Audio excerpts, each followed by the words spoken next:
வணக்கம். இது அழகு தமிழ் கவிதை கழகம். என் உறவுகளே, அழகு தமிழ் கவிதை கழகம் மீண்டும் மீண்டும் உங்கள் மனதுக்குள் புது புது சிந்தனைகளை ஏற்படுத்ததான் பதிவுகளை அனுதினமும் பதிவு செய்து கொண்டிருக்கின்றது. என் உறவுகளே, அதுபோல் இன்றும் ஒரு பதிவு. காலத்தையும் நேரத்தையும் மாற்றி வைக்க கட்டி வைக்க இங்கு ஒரு ஆள் கூட இதுவரை பிறக்கவில்லை, தெரிந்தால் சொல்லுங்கள். அதுபோல் வாழைகளையும் முருங்கை கீரைகளையும் மரங்களை வெட்டி வெட்டி எரிந்தாலும் தன் விடாமுயற்சிகளை கொண்டு எழுந்து எழுந்து துளிர்விட்டு காட்டும் அந்த செடிகள் போல் எதுவுமில்லை.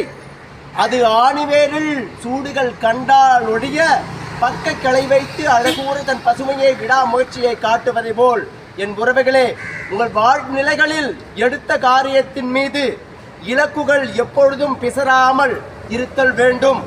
விடாமுயற்சி என்பது எப்படி ஒரு மனதுக்குள் வந்து பதிந்துவிடும், இதுபோல் இயற்கைகளின் ஜாலங்களால் தான், இயற்கைகள் காட்டும் பாடங்களால் தான் அது நம் மனதுக்குள் பதிந்துவிடும்.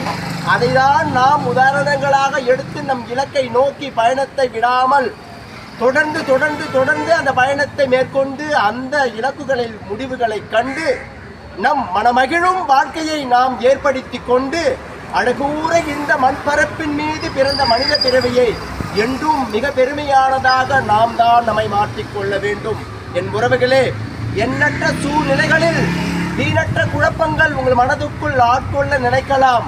அது அனைத்தையும் தகர்த்து எறிந்து எனதான வாழ்க்கை இது, இதன் மீது என் பயணம், என் இலக்குகள், என் சூழ்நிலைகள், என் வாழ்நிலைகள் அடங்கி உள்ளது என நீங்கள் உங்களை ஒருநிலைப்படுத்திக் கொண்டு வாழ்க்கையின் என்ன நோக்கம் நாம் பிறந்தது என்பதை நீங்கள் கடைபிடித்து இந்த உலகத்தில் வெற்றியாளர்களாக மாறுங்கள். என் உறவுகளே, அனுதினமும் அழகு தமிழ் கவிதை கழகம் இதுபோல் பதிவுதான் செய்து கொண்டிருக்கின்றது வலைதளங்களில்.